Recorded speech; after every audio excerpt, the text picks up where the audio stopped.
What if your heart is not just a symbol of love, but a powerful electromagnetic force connected to the quantum field itself?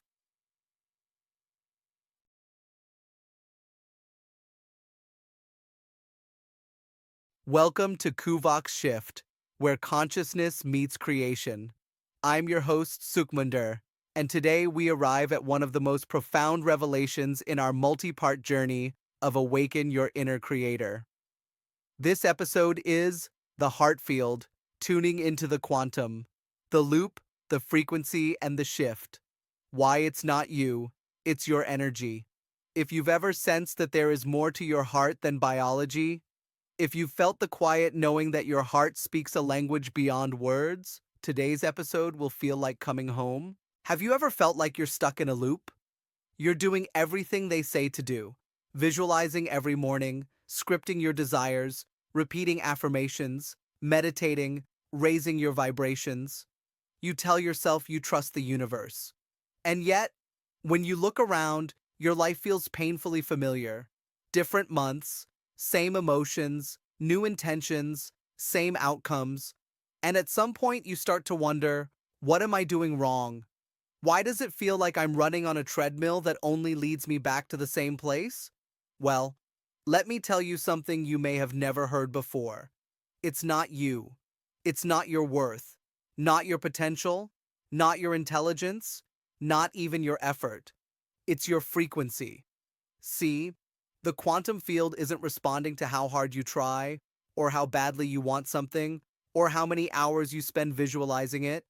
It responds to one thing only: the signal you broadcast consistently, unconsciously, beneath everything you say and do. It's the vibe you carry when no one's watching, when you stop performing, when you're not trying to manifest. And here's the hard truth: you're not stuck because you're failing at manifestation. You're stuck because you're still vibrating like the version of you you've already outgrown. And until that old frequency dissolves, the quantum field, which is completely neutral, by the way, will keep reflecting it back to you. Not out of punishment, out of perfect coherence. It's just physics. This is why no matter how many new vision boards you create or meditations you follow, your outer world can still feel eerily the same. Because here's what no one tells you: your subconscious doesn't care about your happiness, it cares about your safety.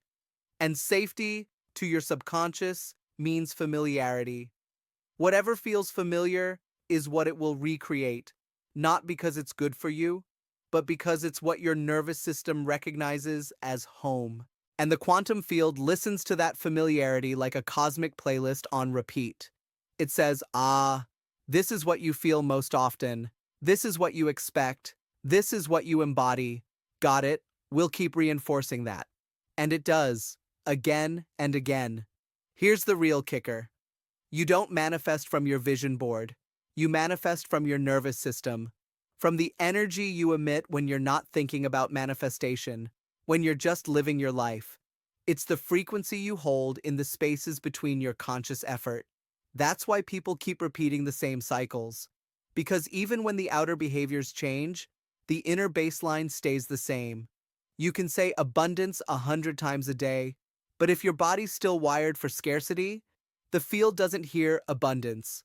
It hears lack, and it responds accordingly.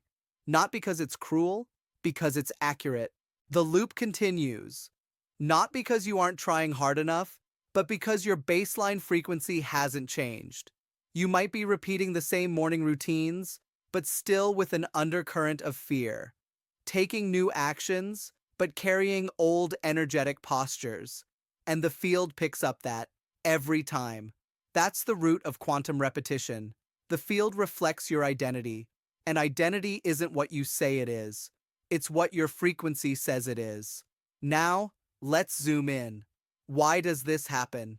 Your subconscious is wired to keep you safe, and what's safe is whatever feels familiar.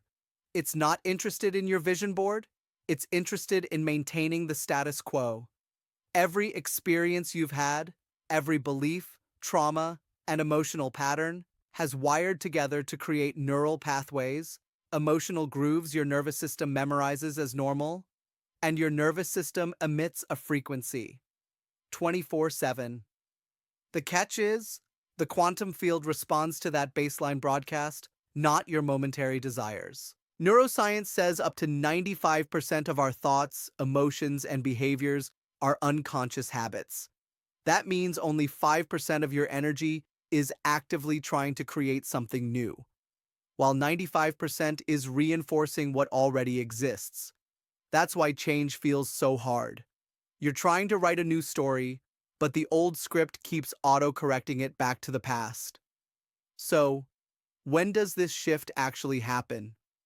Here's the paradox. The moment you feel most frustrated, stuck, restless, like nothing is moving, is often the moment you're closest to a quantum shift. Because before transformation, there's always resistance. It takes energy to break an old frequency, and that destabilization can feel like everything's falling apart. But in truth, it's falling together. Your old identity is dissolving, and your system is recalibrating to hold something new. And that feels weird. Signs you're on the edge of a shift?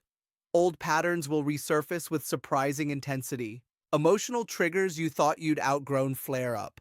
Your body feels fatigued, anxious, restless. That's not failure, that's frequency friction. Your nervous system processing the tension between the old identity and the new one you're starting to inhabit. If you can hold your center in that storm, you are already shifting. So how do you shift practically? Not in theory, but right now? Let's be practical and ground this. 1. Start with your body. Your body is your broadcasting tower. If it's dysregulated, it overrides your affirmations. Practice this. Close your eyes. Picture the version of you who already lives your desired life. Not what they have, how they feel. Bring that feeling into your body. Not pretending, rehearsing, even for 10 seconds. This interrupts the old loop. 2. Observe without collapse. When old patterns show up, watch them without identifying with them. Notice. Pause. Breathe. Ask yourself, is this coming from my old self or my future self? That gap between observation and reaction, that's where the shift happens. 3. Drop the urgency. Desperation signals lack. The quantum field is timeless. You don't need to chase what's already yours in the field. You need to become a match for it. And you do that by slowing down, softening, trusting. 4. Stop asking for proof. Looking for evidence too soon is the vibration of doubt. Smile when it isn't working, because that's a sign you're anchoring something deeper. Most of manifestation isn't about getting more. It's about removing interference. And here's the deeper truth. Hang on, before we go deeper. Before we keep going, let's lock this in. If you're ready to break the loop, for real this time, I want you to drop this in the comments right now. I choose my new frequency. Say it. Type it. Claim it. Because the moment you declare it, you start to shift it. This isn't for me, it's for you. Let this be the moment you stop rehearsing the old story and start anchoring the new one. All right, back to it. The quantum shift isn't a one-time event. It's an accumulation of micro decisions. Tiny moments where you choose observation over reaction, presence over programming, resonance over urgency. Each of those moments shifts you. Your future isn't something you chase. It's a frequency you stabilize in. The loop ends when you stop feeding it. When you stop rehearsing the old stories and old doubts. When you allow the old frequency to dissolve, not by force, but through non-resistance. You don't have to be perfect at this. The field doesn't need perfection, just consistency. The question is, will you keep broadcasting the new signal, even when your outer world hasn't caught up yet? You must commit to it. Otherwise, you will keep falling back to the old automatic manifestation. Will you choose coherence over chaos? Will you stabilize in the frequency of your future self, not just as a practice, but as a way of being? If you're willing, then you've already shifted more than you realize. The field is responding. Your new reality is organizing itself around your new signal. The shift has begun. Welcome to your new frequency. If this message landed for you, if you felt that spark, that quiet yes in your soul. Don't keep it to yourself. Hit that like button, subscribe for more conversations like this, and most importantly, share this episode with someone else walking this path. There's a whole world of seekers out here, quietly breaking old loops and choosing new frequencies. Are you one of them now? Let's find each other. Let's grow together. I appreciate you being here, and I'll see you in the next episode of Awaken Your Inner Creator.